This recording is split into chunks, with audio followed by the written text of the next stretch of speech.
Depois que o Iraque atacou o reator iraniano em Arak, esse evento se tornou um ponto de inflexão que a região temia há muito tempo. Tudo começou às 3 da manhã, quando sirenes soaram no céu sobre o centro do Irã, e mísseis antiaéreos começaram a cortar a escuridão de forma desordenada. Isso deu o sinal de que Israel havia iniciado a Operação Leão Ascendente, uma campanha pontual, mas destrutiva, cujo alvo eram importantes instalações nucleares da República Islâmica. O alvo era um reator de água pesada em Arak, considerado um dos componentes mais importantes do suposto programa nuclear do Irão. A inteligência afirma que essa instalação pode produzir plutônio, que pode ser usado na criação de uma bomba atômica. Os F-35 israelenses, equipados com tecnologia de invisibilidade radar, atacaram a uma distância mínima, contornando os sistemas de defesa aérea do Irã, incluindo os recém-modernizados sistemas de defesa antiaérea Bavar 373. As primeiras imagens de satélite, publicadas na mídia ocidental, algumas horas depois, confirmaram a extensão dos danos. O corpo do reator foi parcialmente destruído. Os sistemas de refrigeração foram danificados e os edifícios circundantes foram completamente destruídos.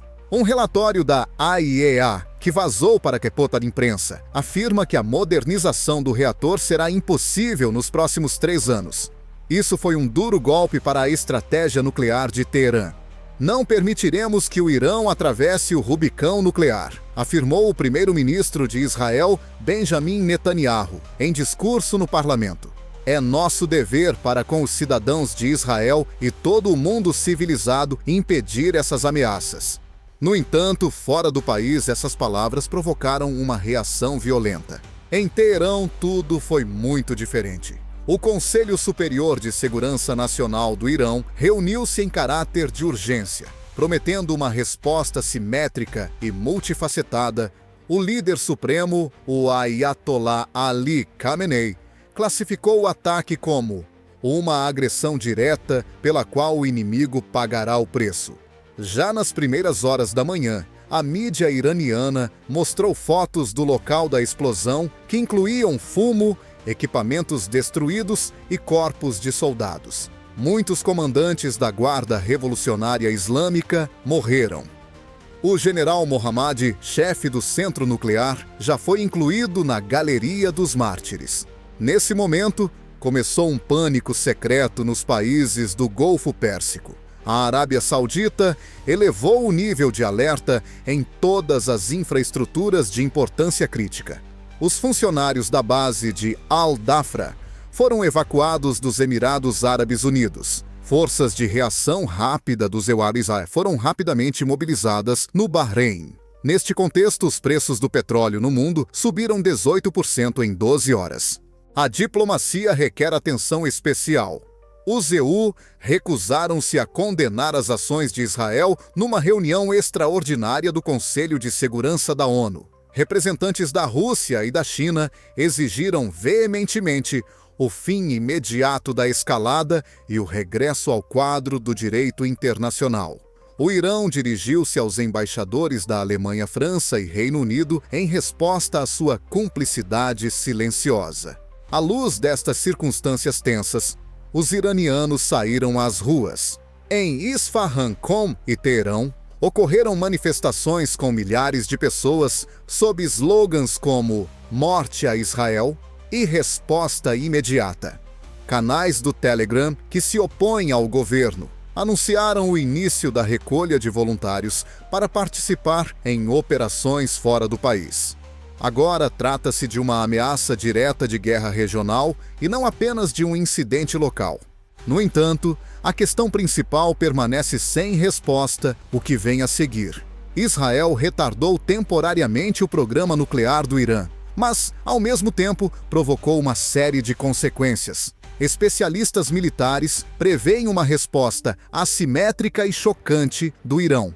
É difícil superestimar a importância dos acontecimentos ocorridos em Arak, pois podem ser o início do maior conflito no Médio Oriente nas últimas décadas. Nesta situação, a pergunta lógica é: o que pensam os espectadores? A comunidade internacional deve intervir mais ativamente para impedir que a situação se agrave, ou Israel deve agir sozinho? Se considera que o tema é importante, deixe um comentário e curta. O Irão iniciou a sua campanha de retaliação na manhã seguinte ao ataque israelita. Teherão respondeu rapidamente, menos de 18 horas após a destruição do reator. Em Araque foram lançados mísseis balísticos de médio alcance do tipo Shahab-3 e Hezbollah-Shekan, que tinham como alvo instalações em Israel, bem como perto de bases militares americanas no Iraque, na Síria e na Jordânia. A cidade israelita de Beersheba foi a primeira a ser atacada. Apesar de o sistema Cúpula de Ferro ter interceptado com sucesso a maioria dos mísseis, alguns deles conseguiram atravessar o denso escudo de fogo e danificaram a infraestrutura. Até mesmo os apoiantes da operação militar ficaram assustados quando um dos ataques atingiu a 7 quilômetros do centro nuclear, em Dimona. Israel denunciou uma chantagem nuclear deliberada por parte do Irão e prometeu tomar todas as medidas de retaliação. No entanto, as forças americanas esperavam um ataque real.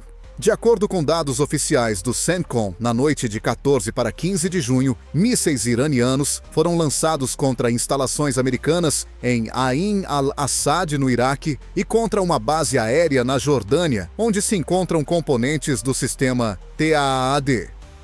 Apesar do trabalho da defesa antiaérea, pelo menos 3 mísseis atingiram os alvos. A plataforma de lançamento foi danificada, 2 plataformas de lançamento foram destruídas e pelo menos 8 militares americanos, incluindo 2 oficiais técnicos, morreram. Após o ataque com mísseis, começou um ataque cibernético aos servidores logísticos da OTAN no Médio Oriente. Durante 4 horas, o sistema de controlo do abastecimento de munições e combustível ficou paralisado. Posteriormente, soube-se que o ataque foi perpetrado pelas forças da unidade cibernética iraniana Shahr. As autoridades americanas reconheceram a invasão e classificaram a situação como profundamente alarmante. No entanto, o mais surpreendente foi que um dos ataques danificou parcialmente o sistema de defesa antimísseis americano Patriot PAC-3 na região de El Fallujah. A mídia iraniana publicou um vídeo que mostra um míssil do tipo Fateh-110 a explodir um alvo no momento da recarga. Este foi o primeiro caso de destruição bem-sucedida de uma plataforma de lançamento operacional desde o início do conflito. Durante o dia, o exército americano confirmou a morte de 3 oficiais superiores, incluindo o comandante da unidade de engenharia da defesa aérea, o tenente-coronel Brennan Stowell. O presidente Donald Trump realizou uma reunião fechada na sala de situação, mas a Casa Branca se recusou a comentar. Notícias não confirmadas afirmam que 3 opções foram consideradas: um ataque poderoso a Teherã, uma repressão limitada e um ultimato diplomático. A situação está à beira de uma catástrofe. O Pentágono anunciou a evacuação parcial dos funcionários americanos da base de Al-Udeid, no Catar. Ao mesmo tempo, as forças aéreas do ZEO na Europa colocaram no ar bombardeiros estratégicos B-52 de plantão que foram transferidos para uma base no Reino Unido. Segundo informações, grupos móveis de força especial Delta Force estão a caminho de Israel. Assim, Teherão voltou a fazer uma declaração: "Se os EUA querem guerra, guerra terão", afirmou o general Asghari, ministro da Defesa do Irão. Mas agora não estamos a lutar no território deles, e sim perto das suas bases. Ao mesmo tempo, os grupos pró-iranianos Hezbollah e Houthis intensificaram as suas atividades no Iêmen e na Síria. Estes últimos atacaram áreas fronteiriças das colinas de Golã, obrigando Israel a enviar forças significativas para a região. Além disso, o discurso do líder supremo do Irão foi um acontecimento importante. No seu primeiro discurso público, em 3 dias, o Ayatollah Khamenei afirmou que os Estados Unidos erraram 2 vezes primeiro quando se aliaram à tirania, e depois, quando pensaram que o Irã ficaria na sombra. As suas palavras foram acompanhadas pela divulgação de um vídeo que mostrava os preparativos para o lançamento de novos mísseis de longo alcance. As fontes de informação estão repletas de rumores sobre o possível início da Terceira Guerra Mundial, que se espalham pelos canais do Telegram, Twitter e até mesmo pelo Weibo chinês. Analistas militares da França e da Turquia falam cada vez mais sobre um ponto de instabilidade irreversível, considerando a escala das forças envolvidas e a amplitude geográfica do ataque.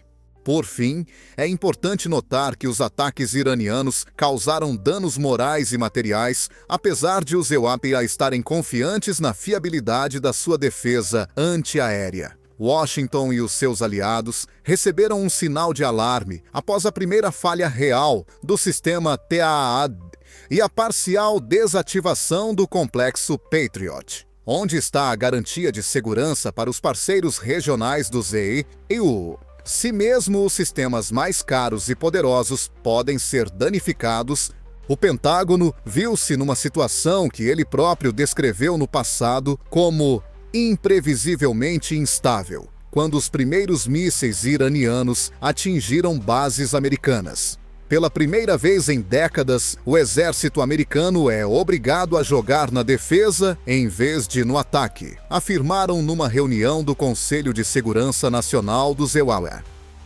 A realidade agravou-se a tal ponto que até mesmo os analistas mais otimistas começaram a sugerir que o ZEUAPA e o Irã poderiam entrar em guerra aberta. O primeiro passo foi a rápida e organizada transferência de um grupo de porta-aviões de ataque para o Mediterrâneo Oriental. USS Gerald R., que lidera a frota. Ford, líder da frota americana, cujo valor ultrapassa os 13 bilhões de reais. Nela, participam contratorpedeiros, cruzadores e submarinos equipados com mísseis de cruzeiro Tomahawk. Todos os sistemas estão prontos para funcionar. Não se trata de manobras de treino, trata-se de pressão militar destinada a retirar-se ou receber.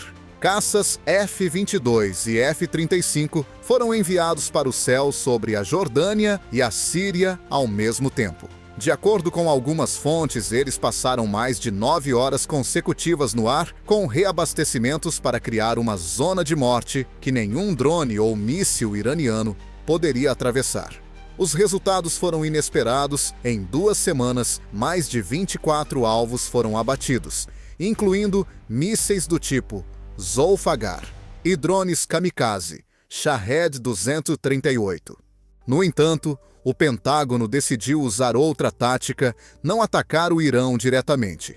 Não queremos uma guerra com o Irã, mas não permitiremos que a agressão fique impune, afirmou o ministro da Defesa dos EUAPA, o Esau Lloyd Austin.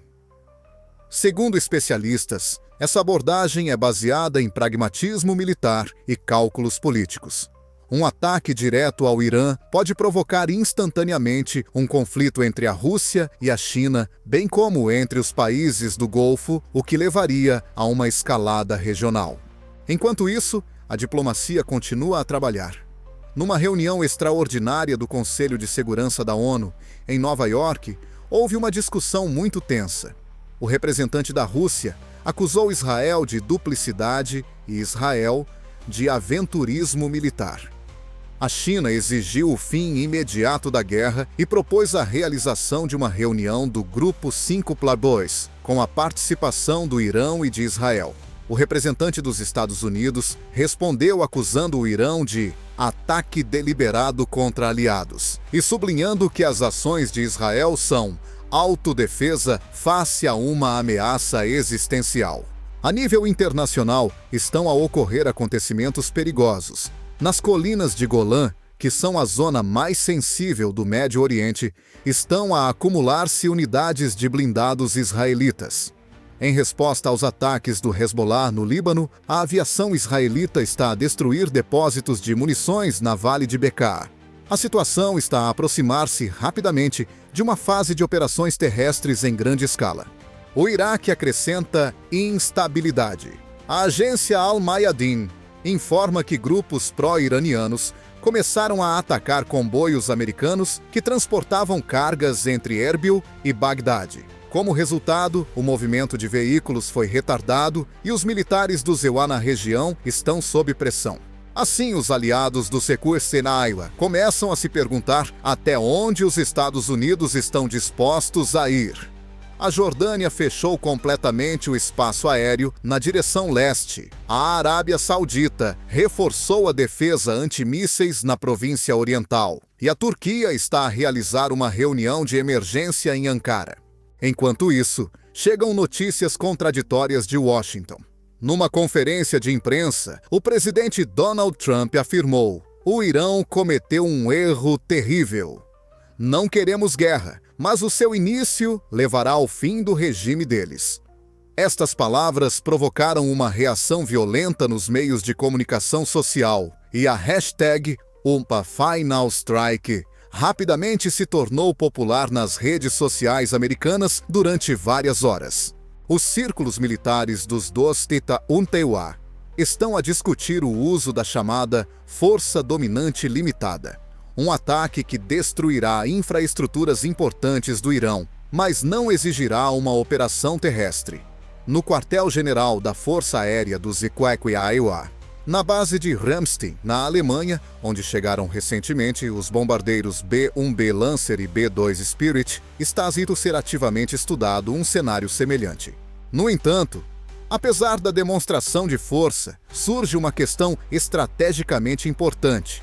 Será que os Estados Unidos estão realmente prontos para uma guerra prolongada com o Irão, num contexto de tensão crescente e perdas financeiras? Ou toda esta operação é apenas uma tentativa de conter o golpe e evitar o conflito? Nos próximos dias, a resposta a essa pergunta determinará se a escalada continuará na forma de uma série de ataques mútuos ou se transformará em uma guerra aberta. Enquanto a situação no Médio Oriente permanece imutável, o mundo acompanha atentamente cada movimento. A arena internacional rapidamente se transformou num tabuleiro de xadrez com novos jogadores quando os Iumetiwa e Israel entraram em guerra. Como adversários tradicionais da influência americana, a Rússia e a China não ficaram de fora. A sua atividade diplomática aumentou drasticamente e os sinais políticos estão a tornar-se cada vez menos transparentes. Aproveitando a situação, Moscovo propôs a realização de uma cimeira de emergência em Astana com a participação do Irão, da Arábia Saudita, da Turquia e do Egito. O objetivo é discutir garantias de segurança regional e a retirada das tropas estrangeiras da Síria e do Iraque. A abordagem unipolar para o Médio Oriente fracassou, afirmou Maria Zakharova, porta-voz do Ministério dos Negócios Estrangeiros da Rússia. A Rússia propõe diálogo, não armamento. A mídia estatal chinesa também repetiu essa ideia. A China também não teve sorte. Wang Jie, enviado especial para o Médio Oriente, enviado por Pequim a Teherão, já realizou várias reuniões com o ministro dos Negócios Estrangeiros do Irão, Hossein Amir Abdollahian. Vazamentos indicam que a China propôs a criação de uma zona regional sem armas nucleares sob as garantias da Organização de Cooperação de Xangai, OCX. A China também iniciou negociações diretas com os Emirados Árabes Unidos e o Kuwait sobre a proteção de suas instalações energéticas. Nesse momento, começaram os esforços diplomáticos e humanitários nos países árabes. O rei Salman criou um gabinete de emergência em Riad para coordenar as ações com os aliados do Conselho de Cooperação do Golfo Pérsico, CCG. A Arábia Saudita teme abertamente que o conflito possa se espalhar para o seu território, especialmente depois que os Houthis no Iêmen lançaram mísseis contra a infraestrutura petrolífera saudita em Abqaiq. Apesar de os mísseis não terem sido interceptados, a preocupação continuou. Os Emirados Árabes Unidos começaram a evacuar especialistas estrangeiros das zonas fronteiriças, pois compreenderam a dimensão do perigo iminente. No nordeste da Síria, grupos xiitas Hashd al-Shaabi, do Iraque, começaram a se mover em direção à fronteira com a Jordânia, onde, segundo rumores, estão as forças de operações especiais americanas. Em resposta, Israel realizou vários ataques aéreos preventivos e transferiu veículos blindados para a região. Foi dada especial atenção a países neutros como Omã e Catar. Doha propôs aos mediadores a realização de uma reunião à porta fechada entre representantes de Washington e Teherão. Embora as negociações ainda não tenham começado, o próprio facto de terem sido iniciadas indica que alguns intervenientes ainda esperam uma solução diplomática. Essas ações diplomáticas levaram a uma forte escalada da situação política interna no Líbano. Hassan Nasrallah, líder do movimento Hezbollah, ligado ao Irão, declarou dias de resistência e fez uma declaração contundente, prometendo atacar Tel Aviv se Israel não parar a agressão. Estas ameaças não eram infundadas. Em 48 horas, mais de 150 foguetes foram lançados do sul do Líbano contra Israel. As capitais europeias expressam cada vez mais a sua preocupação. Uma reunião de emergência do Conselho de Segurança Nacional está a decorrer em Paris, Berlim e Roma. O primeiro-ministro do Reino Unido afirmou que a situação exige a intervenção da ONU e dos países do G7. No entanto, a falta de consenso na UE impede a elaboração de uma tática comum. A Polônia, a República Checa e a Lituânia apoiam a posição do ZSDY, enquanto a Áustria e a Hungria mantêm-se neutras. Entretanto, a Turquia é outro adversário inesperado no campo diplomático. Apesar de ser membro da OTAN, Ankara absteve-se de criticar o Irão. O presidente Recep Tayyip Erdogan apelou à convocação urgente de uma reunião dos países muçulmanos e sublinhou que a Turquia não apoiará cegamente qualquer um dos lados se isso levar à morte de milhões de muçulmanos. Foram avistados drones turcos na zona da fronteira síria, possivelmente utilizados para fins de reconhecimento. Todos estes acontecimentos indicam que o conflito entre Israel e o Irão já não é o único. Trata-se de uma luta regional multifacetada, na qual estão envolvidas todas as grandes potências mundiais, desde o ZPANA e a UE, até a China e a Rússia, passando pela Turquia e a Arábia Saudita, até ao Hezbollah e aos grupos Houthis. Não importa se vai haver um incêndio. A questão é onde isso vai acontecer no futuro. Além disso, este conflito corre o risco de se tornar uma nova divisão internacional, se as partes não conseguirem chegar a um acordo nos próximos dias. Histórico. Além disso, talvez irreversível. Quando os foguetes roncam, não são apenas os quartéis generais militares que se preocupam, mas também os mercados financeiros em todo o mundo entram em pânico. Já no primeiro dia, após o início dos ataques em grande escala entre o Irão e Israel e o ZPAOI, o preço do petróleo Brent ultrapassou os $150 por barril, o que não acontecia desde 2008. Enquanto os preços spot do gás na Europa subiram 37%, os mercados spot de GNL, gás natural liquefeito na Ásia, enfrentaram uma forte escassez de fornecimento. A hipercrise energética representa uma nova ameaça para o mundo que ainda não superou a inflação pós-Covid e as consequências do conflito na Ucrânia. Cerca de 20% das exportações mundiais de petróleo passam pelo Estreito de Hormuz. Nas estreitas passagens, a Guarda Revolucionária Iraniana, IRGC, posicionou barcos com mísseis e drones marítimos. 2 petroleiros com bandeiras da Grécia e da Libéria foram detidos sob o pretexto de verificar ligações com fornecedores israelitas. Atenas e Bruxelas protestaram veementemente contra esta medida. A síncora frota do ZEIWA anunciou a criação de uma zona de segurança temporária para petroleiros acompanhados por contratorpedeiros com o sistema Aegis, em resposta à ameaça à liberdade de navegação.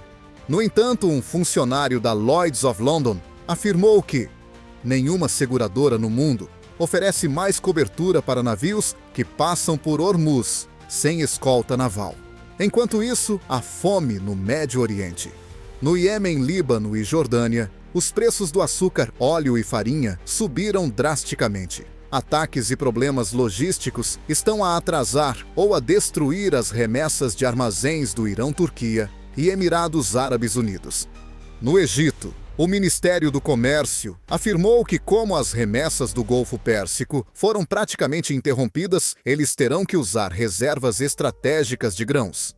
Os mercados internacionais reagiram imediatamente. O índice Nikkei em Tóquio caiu 6% e o índice Dow Jones caiu 9%. Em contrapartida, a Bitcoin ultrapassou a marca de os 85 mil reais e o preço do ouro subiu para mais de $2.600 por onça. Isso indica que a criptomoeda começou a se fortalecer.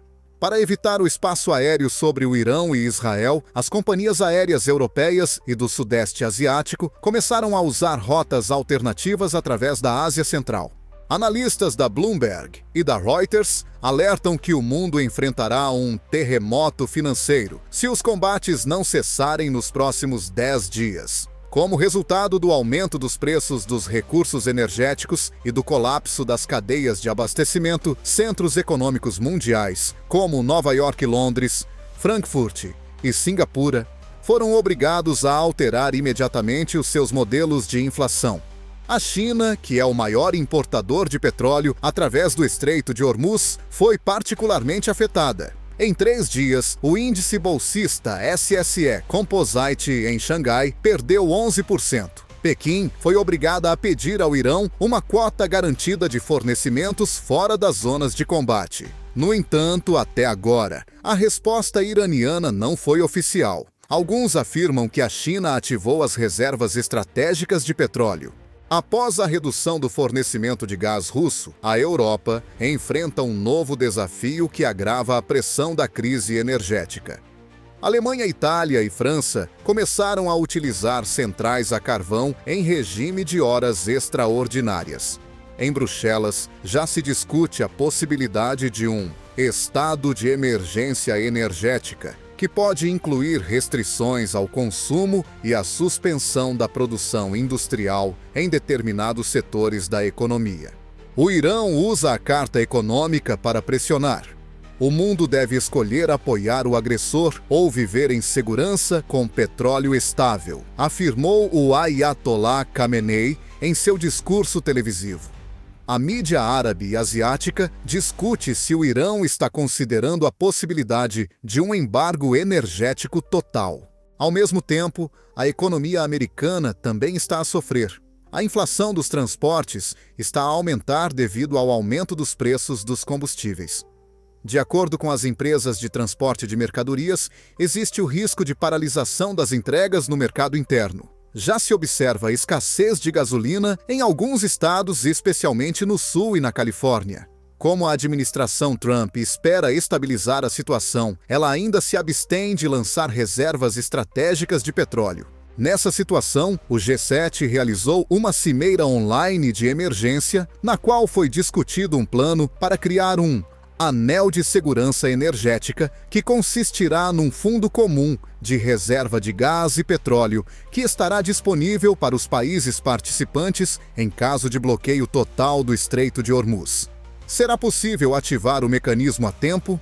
Assim, em poucos dias, a guerra que começou com ataques com mísseis transformou-se num catalisador do colapso econômico global. Se o conflito não for encerrado, podemos enfrentar uma nova recessão mundial, na qual a sobrevivência dependerá de armas, bem como da disponibilidade de petróleo, pão e energia.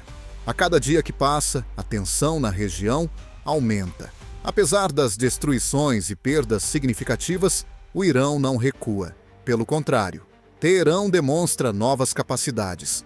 O Ministério da Defesa da República Islâmica do Irão publicou um vídeo do teste bem-sucedido do míssil hipersônico Fatah-2, que pode ultrapassar o sistema THAAD a uma velocidade superior a Mach 14. Isto é mais do que uma simples ameaça. Indica que o Irão está pronto para o próximo conflito tecnológico. Em resposta, Israel anunciou a conclusão dos preparativos para uma nova fase da Operação Leão Ascendente. Fontes israelenses informam que nas próximas 48 horas poderá começar uma segunda série de ataques aéreos com a participação de mais de 100 aviões, incluindo F-15I e drones Heron-TP. O objetivo é restaurar a infraestrutura da Guarda Revolucionária, depósitos de mísseis e instalações de comando. Washington, como sempre, enfrenta uma situação complexa. Por um lado, declarações oficiais de moderação e, por outro, um rápido endurecimento das posições. Submarinos nucleares da classe Ohio, carregando mísseis com ogivas nucleares, apareceram no Golfo Pérsico, enquanto grupos de ataque americanos continuam no Mediterrâneo Oriental. Trata-se de uma demonstração de prontidão, não de intimidação. No entanto, os esforços diplomáticos estão a ser conduzidos em segredo. O Catar propôs novamente a realização de uma reunião em Mascate, Omã, em território neutro. Círculos diplomáticos informam que o Irão está pronto para negociar se os ataques israelenses forem interrompidos. Israel, por outro lado, é firmemente contra isso, alegando a impossibilidade de confiar num regime que apoia o terrorismo. Como era de se esperar, a ONU se mostrou incapaz. O Conselho de Segurança está dividido. As resoluções são bloqueadas. Os EUA e o Reino Unido apoiam Israel, a Rússia e a China exigem uma desaceleração imediata. Nestas circunstâncias, atores regionais como a Arábia Saudita, a Turquia e o Egito estão a assumir cada vez mais responsabilidade. Nos próximos dias, pode ser deles que venha o impulso que conduzirá a negociações. Entretanto, a situação no terreno torna-se cada vez mais catastrófica. No sul do Líbano, em Gaza, e em Daraa, na Síria, reinam o caos, a destruição e os fluxos de refugiados. O Crescente Vermelho informa que nos últimos 3 dias, mais de 80 mil pessoas cruzaram a fronteira entre o Líbano e a Síria. A assistência médica é limitada. Devido aos combates, os comboios humanitários da ONU não conseguem passar. No entanto, os especialistas concordam em um ponto: ainda é possível parar o conflito. Não é um ponto de não retorno, afirmou Leon Panetta em entrevista à emissora de televisão alemã ZDF. Mas, se os esforços diplomáticos não forem coroados de sucesso dentro de uma semana, as consequências serão irreversíveis. Ex-diplomatas da UE também se manifestaram a favor de uma missão urgente do G7 em Teherã. Outra questão é se as partes estão realmente dispostas a fazer concessões. Israel considera que tem direito à defesa preventiva. O Irão considera que a soberania do seu país foi violada e exige retaliação. Os Estados Unidos da América temem perder a sua imagem e influência na região. Além disso, os europeus continuam à procura de unidade. Enquanto isso, as pessoas protestam em Teherã, Tel Aviv e Beirute. Alguns exigem o fim do conflito. Outros defendem uma guerra santa. Além disso, cada ação, cada golpe, cada palavra pode ser decisiva. Hoje estamos a assistir à formação da história. O mundo tem uma chance se a vontade política for mais forte, se os líderes preferirem o diálogo aos mísseis. Se isso não acontecer, esperamos uma nova onda de conflitos globais que mudará completamente a situação no Médio Oriente.